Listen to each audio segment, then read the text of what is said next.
Bonjour à tous. Dans ce tutoriel, je vais vous présenter la configuration de base d'un modem routeur. Je rappelle que le modem routeur est utilisé dans les réseaux domestiques, dans les cybercafés, les réseaux de petites entreprises, pour la connexion Wi-Fi et aussi la connexion câblée. Donc rapidement, je vais vous montrer comment effectuer cette configuration de base. Voilà, dans ce tutoriel, je vais utiliser cette topologie. Ici, voilà mon modem routeur. Ces deux ordinateurs sont des ordinateurs Wi-Fi et ces laptops utiliseront la connexion câblée filaire. Donc ça, ce PC, c'est le PC admin. C'est le PC que je vais utiliser pour configurer le modem routeur. Donc je vais interconnecter le PC au modem routeur en utilisant un câble droit. Voilà, j'ai choisi une interface Ethernet et non l'interface Internet. J'ai choisi l'interface Ethernet, une parmi les interfaces Ethernet.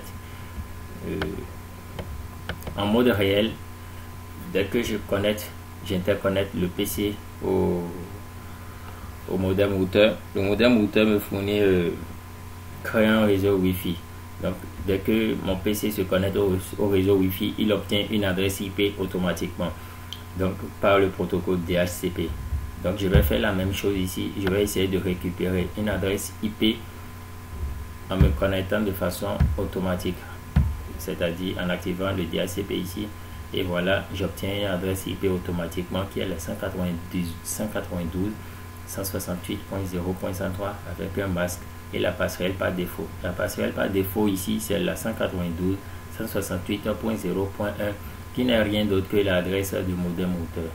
Donc je vais lancer un navigateur dans lequel je vais mettre l'adresse de la passerelle par défaut. Donc là, je vais faire la même chose. Je lance le navigateur. Je mets l'adresse de la passerelle par défaut qui est la 192.168.0.1. Attention. 0.1. Voilà, je mets go. Il me demande le username. Par défaut, sur un routeur Cisco, le username c'est admin et le password aussi c'est admin. Voilà, là je suis sur l'interface du modem routeur, ce que je vais à présent configurer. Dans cette partie, la partie Internet Setup, lorsque c'est une DHCP, cela veut dire que lorsque je connecte la partie Internet au port RJ11, je vais recevoir les adresses et la configuration Internet automatiquement. Mais si le fournisseur d'accès à Internet me donne les paramètres, là je pourrais moi-même configurer en choisissant la partie statique IP. Là je vais entrer l'adresse Internet, l'adresse IP Internet, le masque, la passerelle par défaut et les DNS s'il y en a plusieurs, ou si je n'ai pas la possibilité de le configurer moi-même, je peux ramener le modem routeur au fournisseur d'accès à Internet et là lui il configurera le modem routeur à ma place et je n'ai plus rien à faire. Donc cette partie, si mon opérateur Internet me demande de me connecter de façon automatique, que les adresses viendront, là je choisis Automatic Configuration DHCP, je choisis cette partie. Mais s'il m'envoie les paramètres sur un papier ou sur une feuille rapport, donc je pourrais choisir cette partie, la partie statique. D'accord. Donc la partie PPPoE c'est pour le protocole PPP. D'accord. Là le fournisseur d'accès Internet peut me donner le username et le mot de passe, le nom du service, et là je pourrais entrer pour utiliser la connexion PPP, point-to-point protocole. Cette partie, je suppose que les adresses sont de façon automatique DHCP, donc je laisse cette partie intégrale comme ça. Je passe sur l'onglet wireless. L'onglet wireless, là je pourrais définir le nom du réseau, c'est-à-dire le SSID du réseau, le nom du Wi-Fi. Donc ici par défaut c'est default, je peux mettre Wi-Fi local. Voilà, je mets Wi-Fi local. Enable ou disable. Enable pour activer le Wi-Fi, disable pour que personne ne voit le nom du Wi-Fi.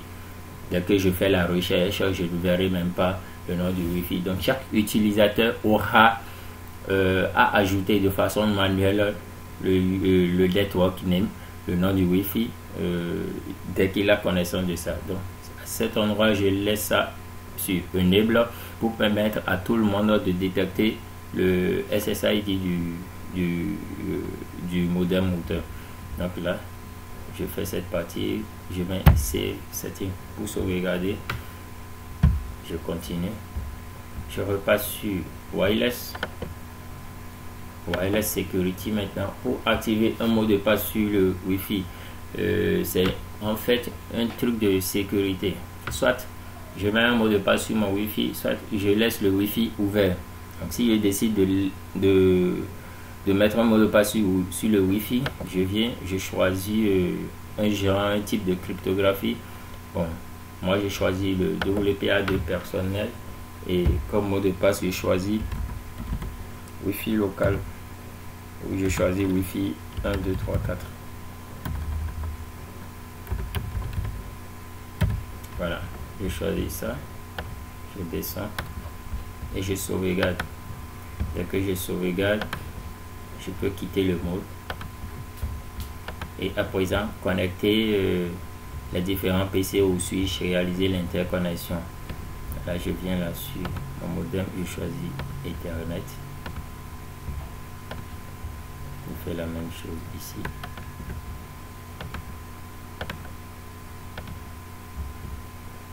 Je choisis une interface pour le switch.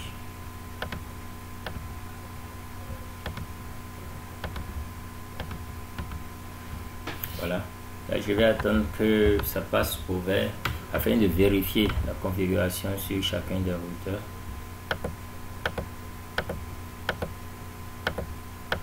Voilà, sur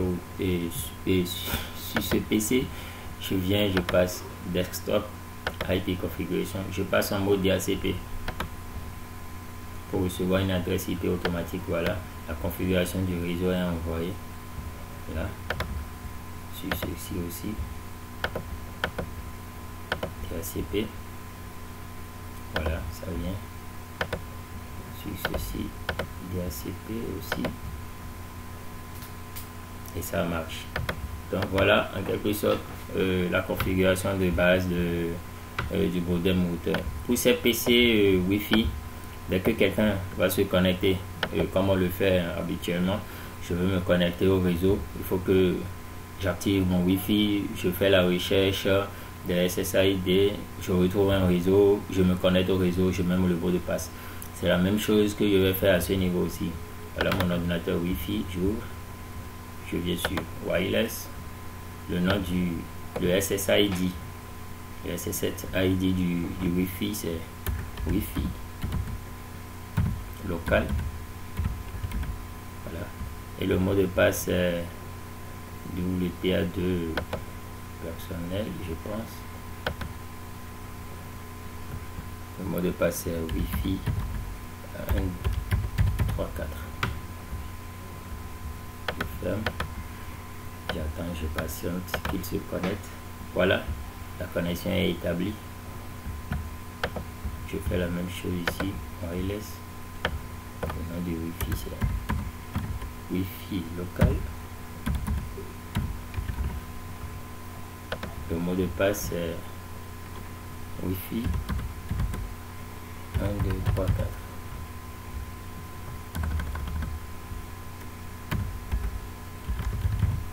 Voilà. Je ferme. J'attends qu'il puisse se connecter aussi. Voilà, il s'est aussi connecté. Je vais vérifier son adresse IP. Voilà, il a reçu aussi la configuration de façon automatique. Je viens, je vérifie aussi. Voilà, il a aussi reçu une adresse IP de façon automatique. Donc voilà la configuration de base d'un modem routeur. J'espère que vous avez compris. Pour toutes vos questions, je suis disponible 24 heures sur 24. Merci.